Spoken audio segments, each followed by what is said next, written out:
आप देख रहे हैं न्यूज 24। आपके साथ मैं हूं प्रत्युष खरे। निसर्ग तूफान ने महाराष्ट्र में दस्तक दे दी है।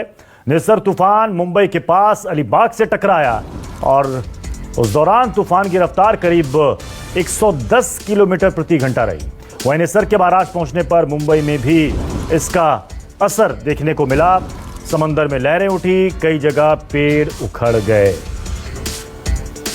हालांकि अब कहा जा रहा है कि महाराष्ट्र से गुजर चुका है निसर्ग तूफान, अब ये आगे बढ़ गया है। गुजरात में इसको लेकर पहले से ये अलर्ट है और जैसी आशंका थी और डर जिस बात का था कि ये तूफान भयानक तबाही ला सकता है, जिसको लेकर महाराष्ट्र और गुजरात दोनों राज्य सरकारों ने अपने स्तर पर तैयारी कर रखी थी।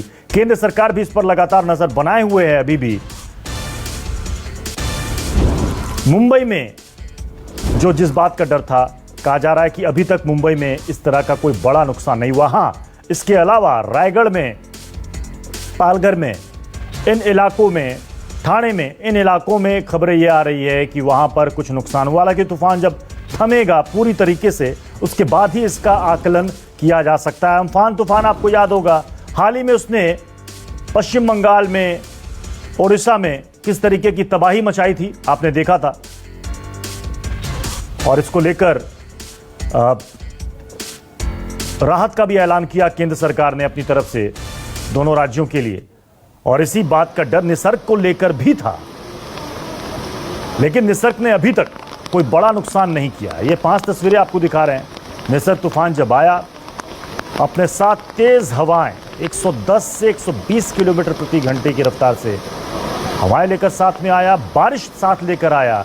और कई जगह देखिए ऊंची इमारतों के ऊपर जो टेम्पररी कंस्ट्रक्शन होते हैं, वो किस तरीके से तिनके की तरह बिखर गए, हवा में उड़ गए आप कह सकते हैं। और कई इलाकों में ये देखिए तस्वीर, पेड़ गिर गए, कई कारों पर पेड़ गिर गए, कई जो टीन की शेड्स थी, जो छोटे मकान होते हैं, जो कच्चे मकान होते हैं, उनको नुकसान पहुंचा है, खास तौर पर रायगढ़ में। मुंबई में इस बात का डर था कि यहां पर अगर बारिश बहुत ज्यादा होती है तो मुंबई में हालात बिगड़ सकते हैं। इसको लेकर एनडीआरएफ की टीमें पूरी तरीके से तैयार थी। हालांकि उससे पहले जो तटीय इलाके, वहां से लोगों को हटा दिया गया था, वहां से उनको सुरक्षित ठिकानों पर पहुंचा दिया गया था। मुंबई में खास तौर पर बांद्रा वर्ली सी लिंक को बंद कर दिया गया था, आवाजाही नहीं वहां से होगी। लोगों से कहा गया था आप घर से बाहर ना निकले, ऐसे ही कोरोना काल है। और इन सब के बीच फिलहाल कह सकते हैं कि थोड़ी राहत देखने को मिल रही है कि अभी तक कोई ऐसी बुरी खबर, बड़ी बुरी खबर इस तरह की कोई नहीं आई है।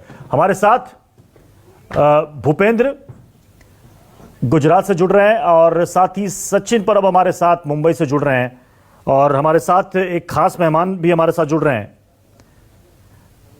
उनसे भी हम बात करेंगे।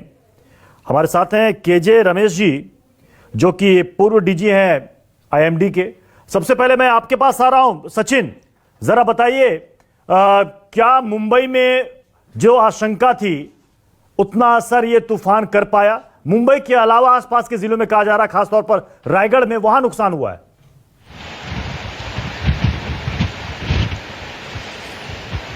देखिए, इस निसर्ग तूफान का रायगढ़ रत्नागिरी में जो शुरुआत देखने को मिली थी, आगाज देखने को मिला था, उसे देखते हुए लग रहा था कि इसका अंजाम काफी खतरनाक होगा। जो कहर ढा रहा था, हाँ। हमने तस्वीरों में देखा कि रायगढ़ में, रत्नागिरी में निसर्ग ने किस तरह से अपना कहर बरपाया था। लेकिन मुंबई के सौभाग्य की बात है कि यहाँ जिस तरह की आशंका जताई जा रही थी, उतना नुकसान मुंबई में नहीं किया। अलीबाग के तट को छूने के बाद इस तूफान ने अपना रास्ता बदल दिया। अब वो मुंबई को बस छू कर सह्याद्री, नासिक, इगतपुरी की तरफ ये तूफान निकल गया। मुंबई में जहां तक नुकसान की बात की जाए, हवा का जोर आप देख रहे होंगे, मैं यहाँ पर महसूस कर रहा हूँ। हवा तेज है यहाँ पर, बारिश का जोर बिल्कुल थम गया, बारिश बिल्कुल थम गई है, लेकिन हवा तेज है जी। हवा काफी तेज है। काफी पेड़ यहाँ पे मुंबई में कई सारे पेड़ गिरे थे, कई सारे कारों का नुकसान हुआ। लेकिन जो जिस नुकसान की क्या डर जताया जा रहा था, आशंका जताई जा रही थी, उतना नुकसान मुंबई का नहीं हुआ। हालांकि अब जिस तूफान का स्पीड जो है, रफ्तार जो है वो 50 किलोमीटर प्रति घंटा हो गई है, जिसके चलते इस तूफान का असर और भी कम हो सकता है। लेकिन अब मुंबई जिस तरह से हमने अभी अभी कहा था कि जिस तरह के खतरे की बात कही जा रही थी, उस खतरे से मुंबई बाहर आ गई है, ये हम इस वक्त फिलहाल कह सकते हैं। जी चलिए, सचिन बने रहे हमारे साथ। मैं भूपेंद्र का रुख करता हूं। भूपेंद्र, अब बारी गुजरात की है। गुजरात में किस तरह का डर है वहां पर, या फिर तूफान को लेकर, चूंकि मुंबई में ये कमजोर पड़ गया, महाराष्ट्र में ये कमजोर पड़ गया, इसलिए गुजरात में भी बहुत ज्यादा नुकसान नहीं करेगा ये मान लिया जाए? बिल्कुल, क्योंकि गुजरात के लिए तो कल ही रात के समाचार आ गए थे। पहले ये माना जा रहा था कि ये गुजरात में लैंडफॉल करेगा, जो दक्षिण गुजरात का समुद्री तट है वहां पर लैंडफॉल कर सकता है। लेकिन कल जब इस तरह की सूचना आई कि ये गुजरात से नहीं बल्कि महाराष्ट्र में लैंडफॉल करेगा, तो गुजरात के लिए वहीं थोड़ी सी राहत हो गई थी। अब जबकि लैंडफॉल हो चुका है, तब ये देखा गया कि जो पूरा ये दक्षिण गुजरात है वहाँ पर बादल जरूर छाए हुए हैं, रिमझिम रिमझिम बरसात भी हो रही है। तापी, वलसाड, डांग और ये जो मुंबई की तरफ के, महाराष्ट्र की तरफ के इलाके हैं दक्षिण गुजरात के उस तरफ, और इसके अलावा कच्छ और भुज में भी काफ़ी बारिश देखने को मिली है, हवाएं भी चली हैं। लेकिन जो तूफानी माहौल होना चाहिए, जो निसर्ग जिस तरह का चक्रवात था और जैसे अंदेशा लगाया जा रहा था कि 120 किलोमीटर प्रति घंटे की रफ्तार से हवाएं चलेंगी, ऐसा कुछ गुजरात में देखने को नहीं मिला है। यहाँ पर नुकसान के कोई भी ऐसी खबर नहीं है। लेकिन इतना जरूर है कि प्रशासन ने पूरी तरह से अपनी जो अलर्टनेस है वो बरकरार रखी हुई है, क्योंकि अभी भी तेज बारिश की संभावना मौसम विभाग कह रहा है कि अभी भी बारिश हो सकती है। तो एनडीआरएफ के गार्ड जो है वो जहां पर उनकी तैनाती की गई है, तमाम लोग वहां पर मुस्तैद हैं। और इसके अलावा तो तमाम प्रशासनिक अधिकारी हैं, चाहे वो कॉरपोरेशन के हो, फायर ब्रिगेड के हो, कोस्ट गार्ड हो, मरीन पुलिस हो, तमाम लोग जो है अपना फिलहाल तैनाती जो है उनकी सबकी अभी भी जारी है। और उम्मीद की जा रही है कि ये तूफान बिना किसी नुकसान के अब गुजर जाएगा। चलिए, भूपेंद्र, सचिन, आप दोनों हमारे साथ बने रहे। Doctor KG Ramesh, former DG IMD के हमारे साथ बने हुए हैं। रमेश जी, जो आशंका थी इस तूफान को लेकर, जो डर था इस तूफान को लेकर, क्या हम ये मान के चले कि ये तूफान अब बिना डैमेज किए हुए गुजर गया, या फिर अभी भी कुछ गुंजाइश बाकी है हमें डरने की? अगर आप मुंबई की तरफ इशारा कर रहे हैं तो मुंबई की तरफ तो अब और ज्यादा असर होने वाला नहीं है जी। जो इसलिए ही वो अलीबाग के साउथ पे पर्टिकुलरली हरिहरेश्वर और मुरुड के बीच में ये लैंडफॉल हुआ है। 12:30 बजे शुरू हुआ है, 2:30 बजे तक वो लैंड पे आ चुका है। उसके बाद अभी जो है साइक्लोन थोड़ा सा धीमा तो पड़ा है और वो इगतपुरी और नासिक के बीच में स्थिर है, बट उसकी वजह से बारिश हो सकती है। तेज हवाएं जो है ज्यादातर 35 से 50 kmph की मात्रा में ही रहेंगे, यानी कि बहुत ज्यादा घबराने की बात नहीं है। मृत्युंजय महापात्रा डीजी हैं आईएमडी के, हमारे साथ जुड़ चुके हैं। मृत्युंजय जी, तूफान को लेकर जो आशंका थी कि इसका भयानक असर देखने को मिल सकता है, अभी तक जो आकलन है या अनुमान है उसके मुताबिक सब कुछ ठीक ठाक निकल गया, बहुत ज्यादा डैमेज नहीं हुआ? महापात्रा जी, जैसे ही हमारा पूर्वानुमान था ऐसे ही इसका गति रहा है और इसका इंटेंसिटी भी ऐसे ही रहा है। हमारा पूर्वानुमान था कि जब लैंडफॉल होगा इसका विंड स्पीड 100 से 120 kmph होगा, और हमारा जो एस्टिमेशन है और ऑब्जर्वेशन है अभी तक डिफरेंट ऑब्जर्वेटरी से, ये दिखाता है कि ये विंड स्पीड 100 से 120 kmph रहा है। स्पेशली रायगढ़ डिस्ट्रिक्ट और इसका जो एडजनिंग एरियाज है थाने और मुंबई डिस्ट्रिक्ट का। और इसके साथ साथ जो हम बोले थे कि अलीबाग के साउथ में ये क्रॉस करेगा, और ऐसे ही अलीबाग के साउथ में ये क्रॉस किए हैं। और अभी जो लेटेस्ट ऑब्जर्वेशन है वो दिखाते हैं कि अभी ये पुणे डिस्ट्रिक्ट को एंटर कर चुके हैं। अभी पुणे डिस्ट्रिक्ट इसका सेंटर है और मुंबई से लगभग 70 किलोमीटर साउथ ईस्ट में ये केंद्रीभूत है। और अभी ये धीरे धीरे भी वीक हो रहा है। अभी इसका जो विंड स्पीड है ये सेंटर के पास 85 to 95 kmph है। और हमारा उम्मीद है कि अगले 3 घंटे में ये और वीक हो जाएगा और एक साइक्लोनिक स्टॉर्म में परिणत हो जाएगा। ये नॉर्थ ईस्ट दिशा में गति करेगा और मिडनाइट को ये एक डीप डिप्रेशन हो जाएगा। मगर इसका असर अभी पुणे, नासिक, औरंगाबाद अहमदनगर जिला में होगा। और विंड स्पीड यहाँ यानी महापात्रा जी कुल मिलाकर ये महाराष्ट्र में ही सिमट गया, गुजरात में इसने बहुत ज्यादा इफेक्ट नहीं किया, ना कर पाएगा। हम तो कभी नहीं बोला था कि गुजरात जाएगा, हमें बोले थे कि ये महाराष्ट्र और गुजरात तट को पार करेगा अलीबाग के पास। एक साइक्लोन का जो साइज होता है वो 500 किलोमीटर होता है और इसका जो स्ट्रॉन्ग विंड होता है लगभग 100 किलोमीटर चारों तरफ में होता है। और इसके हिसाब से इसका आप जो विंड स्पीड देखेंगे वो रियलाइज हुआ है। हम जो पूर्वानुमान किए थे कि गुजरात में सिर्फ 2 जिले के लिए, नवसरी और वलसाड़, इसके लिए हम विंड स्पीड 60 to 80 km दिए थे। और ज्यादा विंड स्पीड हम तीनों जिले के लिए दिए थे। एक है रायगढ़, देन इसके बाद थाने और मुंबई, इसके लिए हम 100 to 120 km विंड स्पीड दिए थे, वो रिकॉर्ड हुआ है। मैं आपको बोल के रखूंगी, अलीबाग में अभी रिपोर्ट हो रहा है, लेटेस्ट ऑब्जर्वेशन 3:30 बजे जो ऑब्जर्वेशन आया था अलीबाग से, 100 km विंड स्पीड रिकॉर्ड हुआ है वहाँ। सिमिलरली जो कोलाबा है 72 km विंड स्पीड रिकॉर्ड किया है। और ऐसे ही आप देखेंगे जो ही पूर्वानुमान था ऐसे ही ये तीनों जिला में रिकॉर्ड हुआ है, मगर अभी धीरे धीरे वीक हो रहा है और इसका जो डैमेजिंग पोटेंशियल अभी कम हो रहा है। जी सचिन, देखिए 2-3 घंटे में ये तूफान और कमजोर पड़ जाएगा। 7 बजे तक तमाम उड़ानों को बंद किया गया था और जो वर्ली सी लिंक है उसको भी बंद कर दिया गया था। क्या अब इसके बाद उसे चालू किया जाएगा या वेट किया जाएगा रात 9-10 बजे तक का? देखिए, जहां तक हवाई जहाज का एक विमान उड़ानों का सवाल है, 7 बजे के बाद विमान उड़ान जो है वो शुरू हो जाएगी। और बांद्रा वर्ली सीलिंग की अगर बात करें तो हम बिल्कुल वर्ली सीफेस पे खड़े, यहाँ से कुछ मीटर के फासले पर बांद्रा वर्ली सीलिंग है। यहाँ पर सुबह से ड्यूटी पर जो तैनात फरतरे जी ड्यूटी पर तैनात पुलिस ऑफिसर है, उन्हीं से इस बात के बारे में जानकारी लेने की कोशिश करते हैं। फरतरे जी, बात ये हो रही है कि बांद्रा वर्ली सीलिंग जो है वो सुबह से बंद किया गया था, क्या कुछ निर्देश मिले हैं? जल्द से जल्द शुरू होने वाले हैं, कब तक शुरू होने वाले हैं? आज शाम तक कंट्रोल से हमको इंफॉर्मेशन आएगा तो हम चालू करेंगे। सुबह हम 8 बजे से ये वर्ली सीपेस पे ड्यूटी के लिए तैनात है। वर्ली पुलिस के 5 अधिकारी, 20 लोग और एसआरपी का एक प्लाटून है। और मार्कंडेश्वर और मद्रासवाड़ी इधर के कुछ लोग हमने शिफ्ट किए थे, ये बादल के माध्यम से जो आने वाला था, इसलिए हमने शिफ्ट किया था लोगों को। सीफेस को लेकर आपको आज शाम तक निर्देश मिल जाएंगे? हाँ, शाम तक निर्देश मिल जाएंगे। अभी फिलहाल तो परिस्थिति ठीक है। हमने धारा 144 लागू किया था, तो उस हिसाब से हमने एक भी गाड़ी या एक भी पब्लिक को इधर आने नहीं दिया हमने।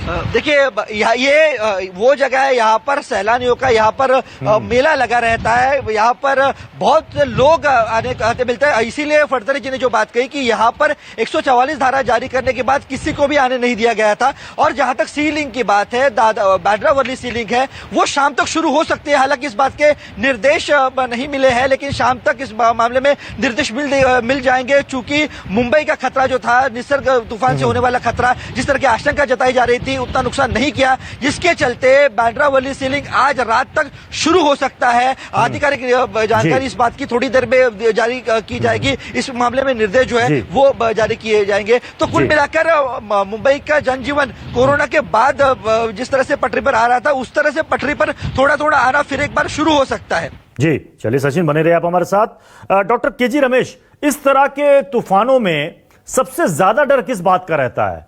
तेज हवाएं नुकसान पहुंचाती हैं, हमने देखा जो तस्वीरें भी सामने आ रही हैं, पेड़ गिर गए, बिजली के खंभे गिर गए, जो कच्चे मकान हैं उनको नुकसान पहुंचा है, कई जगह टीन के शेड्स उड़ गए। लेकिन साथ साथ जो बारिश होती है, काफी देर तक घंटों बारिश होती है, जिससे मुंबई हमेशा डरती है। क्या सबसे ज्यादा डर इस तूफान को लेकर मुंबई वालों को इसी बात का था? बिल्कुल, अर्बन फ्लडिंग जो मुंबई में खासकर हर बार तेज बारिश होते हुए देखने को मिलता है, उसी से ज्यादा था। उसके साथ साथ यातायात का प्रभाव पड़ता है पेड़ गिरने से और बिजली की खंभे गिरने से, और जो कच्चे मकान है उसका छत गिरने से ये सब होता था। वो भी थोड़ा बहुत कच्चा मकानों को फिर भी थोड़ा बहुत नुकसान हुआ होगा। पेड़ तो गिरे होंगे जरूर मुंबई में, काफी जगह कोस्टल एरियाज में, बट जो अर्बन फ्लडिंग था, सड़कों में पानी आने का, जल भराव जो होता था, वो उससे तो बच गया। भूपेंद्र, देखिए, फॉर्मर डायरेक्टर और जो प्रेजेंट डायरेक्टर हैं दोनों हमारे साथ हैं, दोनों डीजी हमारे साथ हैं, और वो कह रहे हैं कि जो डर था खास तौर पे महाराष्ट्र के कुछ जिलों को लेकर और महाराष्ट्र से गुजरात के सटे हुए 2 जिलों का उन्होंने बताया, अब इस लिहाज से आप कह सकते हैं कि अब गुजरात के वो 2 जिले भी सेफ हैं क्योंकि रफ्तार ऑलरेडी कम हो चुकी है। बिल्कुल, शुरुआत में मैं बता दूं प्रत्युष के जो आशंका जताई जा रही थी उसमें सौराष्ट्र और दक्षिण गुजरात दोनों की बातें यहाँ के मौसम विभाग ने की थी। सौराष्ट्र की अगर मैं बात करूं तो भावनगर, अमरेली का खास तक जिक्र किया था, और दक्षिण गुजरात की मैं बात करूं तो वडोदरा, सूरत, नवसारी, भरूच, वलसाड़, दमन और तापी और डांग, ये तमाम जिले जो हैं वहां पर आशंका जताई जा रही थी कि इसका असर देखने को मिला था, और कल इसका असर देखने को भी मिला था। बहुत जगह पर बारिश हुई थी, तेज हवाएं चली थी। आज सुबह भी नवसारी में काफ़ी बारिश हुई है और हवाएं भी चली है, लेकिन अब चूंकि लैंडफॉल हो चुका है, अब खतरा जो है वो टल चुका है, और अभी जो मौसम बना हुआ है उसके मुताबिक इन तमाम जगहों पर रिमझिम रिमझिम बारिश तो है, छुटपुट जगहों पर, वलसाड़, दमन, इन कच्छ में, लेकिन इसके अलावा और कुछ देखने को नहीं मिल रहा है। न तेज हवाएं चल रही हैं, न बहुत ज्यादा समुद्री लहरें उफान मार रही हैं, या फिर कोई तूफानी माहौल हो, ऐसा कुछ भी देखने को नहीं मिल रहा है। तो एक तरह से ये राहत की बात जरूर कह सकते हैं, जैसा उन्होंने बताया कि अब खतरा जो है एक तरह से टल चुका है, और फिलहाल बहुत ज्यादा जो मौसम विभाग ने यहां से कहा है कि बारिश हो सकती है, ये एक अभी भी आशंका है कि बारिश हो सकती है, क्योंकि अभी यहाँ मानसून नहीं है, लेकिन तूफान, ये जो निसर्ग चक्रवात था उसकी वजह से बारिश की संभावना अभी भी बनी हुई है, लेकिन इससे ज्यादा और कोई खतरा फिलहाल नहीं दिखाई दे रहा है। यानी कुल मिलाकर डॉक्टर केजे रमेश, सिर्फ और सिर्फ जो खतरा और डर था वो महाराष्ट्र को लेकर के ही था। साउथ ऑफ मुंबई, अलीबाग और रायगढ़ जिले में ज्यादा था। यस जी जी, और वो तो निकल गया, सुबह 11:30 से 3 बजे तक वो रायगढ़ जिला और अलीबाग के आसपास रत्नागिरी इलाकों में उसका प्रकोप देखा गया। जैसा महानिदेशक ने कहा है, डॉक्टर महापात्रा ने, 120 kmph तक, 90 से 120 kmph तक अलग अलग जगह विंड की गति भी मापा गया, जैसा प्रिडिक्ट किया गया था। अच्छा, ये देखिए, अभी अम्फान तूफान आया जिसने 2 स्टेट में काफी तबाही मचाई, और फिर ये निसर्ग को लेकर डर था, जैसा कि आप बता रहे हैं कि बहुत ज्यादा इसने नुकसान नहीं किया। इन दोनों अगर तूफानों को आप कंपेयर करें तो क्या लगता है कि ये कमजोर था निसर्ग, उससे काफी कमजोर तूफान था अम्फान से? डेफिनेटली कमजोर था, और वो तो अम्फन तो ओपन सी में इवन सुपर साइक्लोन का गति तक पकड़ लिया था। उसके बाद लैंडफॉल होने से पहले वीक हो गया था, बट सुपर साइक्लोन का गति तो पकड़ी थी, जहां पर मध्य समुद्र में, बे ऑफ बंगाल में जब थी। जी जी जी, चलिए आप बने रहिए हमारे साथ। एक छोटे से ब्रेक के लिए यहां पर रुकना पड़ रहा है, ब्रेक के बाद फौरन लौटेंगे। आप देखते रहिए न्यूज़ 24।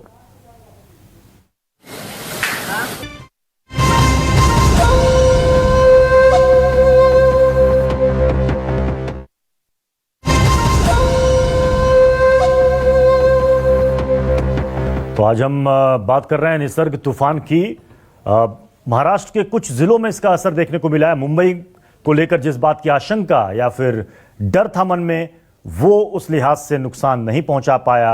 हमारे साथ सचिन परब मुंबई से, अहमदाबाद से भूपेंद्र बने हुए हैं, फॉर्मर डीजी आईएमडी के डॉक्टर केजी रमेश साहब भी हमारे साथ बने हुए हैं। सचिन, आप जहां पर खड़े हैं वहां तेज हवाएं चल रही हैं, बारिश कम हो गई क्या, रुक गई क्या? क्योंकि जिस वक्त मैं इंद्रजीत से बात कर रहा था अभी से 1 घंटे पहले, उस वक्त वो ठाणे में थे, अच्छी खासी बारिश हो रही थी वहां।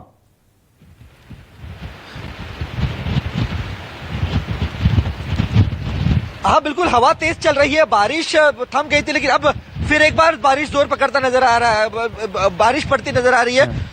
बट मगर ये लग रहा है कि ये बारिश ज्यादा देर तक और ज्यादा तेज नहीं रहेगी, क्योंकि हवा का जोर बहुत ज्यादा है। इस वक्त हवा बहुत ज्यादा तेज चल रही है, जिसके चलते बारिश का जोर फिलहाल पता नजर नहीं आ रहा।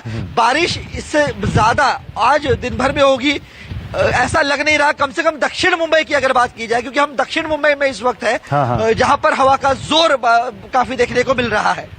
जी, हम तस्वीरों में देख सकते हैं दिक्कत भी हो रही है, सचिन, आपको इतनी तेज हवा है और आपने कहा कि फिर से बारिश भी शुरू हो गई। ये देखिए तस्वीरें, जो बात अभी सचिन परब ने बताई कि कई जगह से रिपोर्ट्स मिल रही है कि पेड़ गिर गए हैं। ये देखिए पेड़ को काटा जा रहा है, कई जगह ये पेड़ गिर गए हैं, जिसकी वजह से सड़क पर आवाजाही, हालांकि फिलहाल आज तो सरकार ने पहले ही कह दिया था कि आज कोई घर से बाहर ना निकले। अब जो पेड़ रास्ते में रोड़े की तरह पड़ा हुआ है उसको वहां से अब काट कर हटाया जा रहा है। केजी रमेश जी, अब हम ये मान सकते हैं, देखिए शाम 5:19 हो चुके हैं। ये कहा जा रहा था कि 6-7 बजे तक हमें वेट करना होगा इस तूफान के खतरे को देखते हुए। तो क्या अभी हम 2 घंटे पहले बिल्कुल रिलैक्स हो सकते हैं कि अब ये गया, अब ये कुछ नहीं कर पाएगा? अब उसको तो वो तेजी तो नहीं रही। अब एक्चुअली अब थाने और इगतपुरी और नासिक की तरफ मुड़ गया है तूफान। और बंबई से तो बस हवा होगी 35, 40, 50 किलोमीटर तक बीच बीच में चलेंगे और बीच में बारिश होगी। तब तक 7-8 बजे तक तो पूरा क्लियर हो जाएगा मेरे हिसाब से। भूपेंद्र, अब गुजरात ने राहत की सांस ले ली फिर?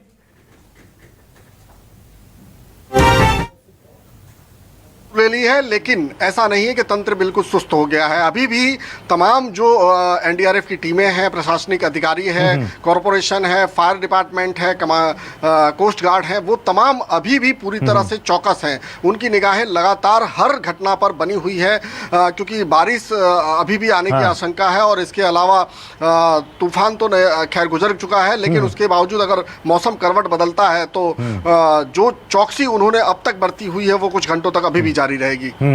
केजी रमेश जी, क्या फिर कल से या परसों से एक्टिविटीज, नॉर्मल एक्टिविटीज तटीय इलाकों में शुरू हो सकती है? कल से ही हो सकते हैं। जो पेड़ गिरा है, थोड़ा सा जो खंबे गिरे हैं उसका सफाई होने के बाद तो पूरी नॉर्मल सी रेस्टोर हो सकती है। मैं ये जानना चाह रहा हूं कि मछुआरों को जो रिस्ट्रिक्शन था अभी इस तूफान को लेकर, वो कल से जा सकते हैं? बिल्कुल, कल तो पूरा मछुआरों के लिए भी खुल जाएगा। हाँ जी। देखिए फिर से हमारे साथ सचिन इस वक्त जुड़ चुके हैं। सचिन, देखिए केजी रमेश जी कह रहे हैं कि कल से मछुआरों के लिए तट खुल जाएंगे। फिलहाल तो आज सरकार ने रोक लगा दी थी कि कोई आज सड़कों पर भी ना निकले, और जहां पर आप खड़े भी हैं वहां पर भी हमें कोई नजर नहीं आ रहा।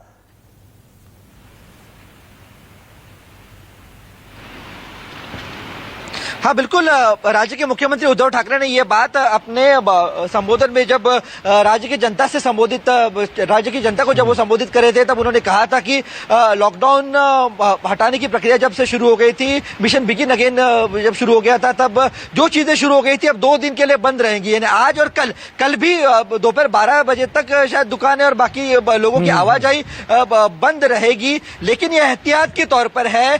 कल यहाँ पर लोगों का आना जाना, जो जरूरत के काम है उसके लिए लोगों का आना जाना देखना शुरू हो सकता है। और जहां तक मछुआरों का सवाल है, मछुआरों को भी एहतियात के तौर पर समुद्र में उतरने से मना किया गया था।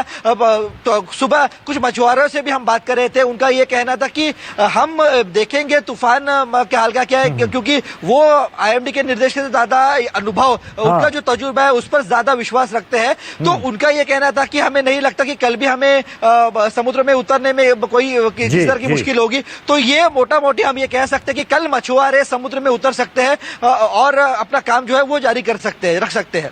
जी चलिए, बहुत बहुत शुक्रिया भूपेंद्र, सचिन परब और डॉक्टर केजी रमेश हमारे साथ जुड़ने के लिए। तो निसर्ग तूफान महाराष्ट्र के तटीय इलाकों से टकराकर, खासतौर पर अलीबाग तटीय इलाके से टकराकर वो आगे की ओर निकल चुका है। जो रफ्तार इसकी शुरुआत में थी 110 से 120 किलोमीटर प्रति घंटे, अब वो धीरे धीरे कमजोर पड़ती जा रही है। यानी कि इस तूफान ने बहुत ज्यादा नुकसान अभी तक नहीं किया। हालांकि तूफान पूरी तरीके से गुजर जाने के बाद फिर आकलन किया जाएगा।